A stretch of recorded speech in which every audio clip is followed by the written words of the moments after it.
ఇంట్లో వచ్చిన మామిడిలంతో అల్ల పచ్చడి చాలా ఫ్రెష్గా మంచి మామిడి సువాసనతో చాలా బాగుంది. ఈ అల్ల పచ్చడి అన్నంలోకి అన్ని టిఫిన్స్లోకి కూడా చాలా బాగుంటుంది. ఇక ప్రాసెస్లోకి వెళ్ళిపోదాం. దీనికి గాను ముందుగా అల్లము తొక్క తీసుకుని ఈ విధంగా ముక్కలు కోసి పెట్టుకోవాలి. తర్వాత దీనికి గాను పోపు వేసుకోవాలి. నూనె ఒక 3 టేబుల్ స్పూన్స్, శనగపప్పు, మినపప్పు, ఆవాలు, జీలకర్ర, మెంతులు, ఇంగువ, ఎండుమిరపకాయలు, కరివేపాకు, తర్వాత వెల్లుల్లి రెబ్బలు 4 ఇవన్నీ దోరగా వేయించుకోవాలి. అని ఒక చెంచాడు వేసుకుంటే సరిపోతుంది పప్పులు పోపు సామాన్ అంతా.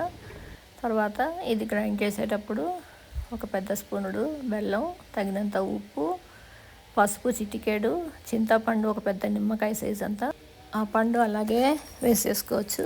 ఇవన్నీ వేసుకుని కొంచెం నీళ్ళు పోసుకోవాలి. ఒక 1/2 గ్లాస్ నీళ్ళు పోసుకుని గ్రైండ్ చేసుకుంటే అల్ల పచ్చడి రెడీ అయిపోతుంది. మంచి మామిడి రుచితోటి అన్నంలోకి అన్ని టిఫిన్స్లో కూడా ఈ పచ్చడి చాలా బాగుంటుంది.